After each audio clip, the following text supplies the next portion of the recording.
اللہ نے قرآن میں حکم فرمایا لا یکلف اللہ نفسا الا وسعها، کہ اللہ رب العزت کسی انسان کو اس کی وسعت اور طاقت سے زیادہ کوئی حکم نہیں دیتے۔ جس چیز کا بھی اللہ رب العزت نے حکم دیا ہے وہ انسان کی وسعت اور طاقت کے مطابق ہے۔ یعنی یوں سمجھ لیں، وسعت سے مراد یہ ہے، طاقت سے مراد یہ ہے کہ انسان اگر اس حکم پر عمل کرتا ہے تو اس کی جان نہیں نکلے گی۔ مثال کے طور پہ اللہ رب العزت نے روزے کا حکم فرمایا ہے۔ اب روزہ ایسی چیز ہے کہ بعض لوگوں کا یہ تصور ہوتا ہے کہ اگر ہم روزہ رکھ لیں گے تو پیاس کی وجہ سے، بھوک کی وجہ سے مر جائیں گے۔ حالانکہ اللہ رب العزت نے اعلان فرما رکھا ہے کہ ہم انسان کو اس کی طاقت سے زیادہ مکلف نہیں بناتے۔ انسان صرف نیت کرے اللہ رب العزت کی طرف، خالص نیت کے ساتھ عبادت کرنا شروع کر دے۔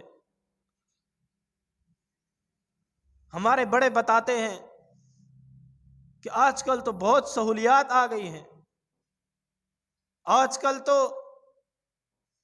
اے سی، ایئر کنڈیشن اور پنکھے آ گئے ہیں، ایسے ہوادار کمرے آ گئے ہیں۔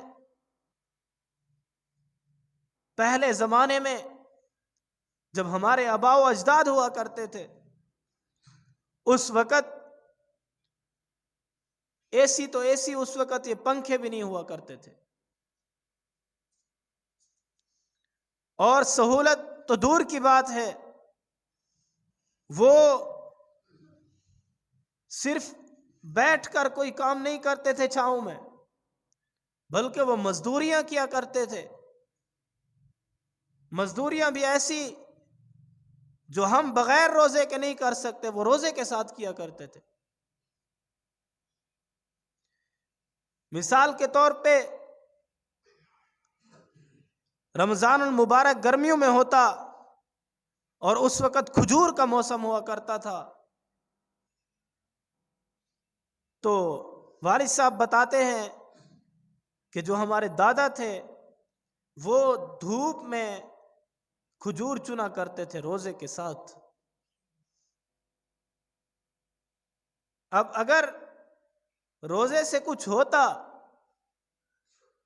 تو ان کو کچھ ہوتا، جو چھاؤں میں نہیں بلکہ دھوپ میں کام کر رہے ہیں، روزے کے ساتھ کام کر رہے ہیں، وہ بھی اتنا مشکل کام کر رہے ہیں، ان کو کچھ نہیں ہوا۔ آج ہمارا نوجوان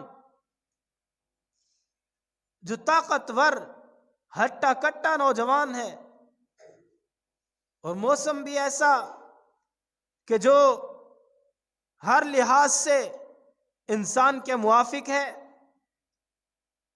اور کام بھی اس طرح کا وزنی کوئی نہیں ہے، اس کے باوجود بھی ہم روزہ نہ رکھیں تو ہمارے اوپر کتنا افسوس کی بات ہے۔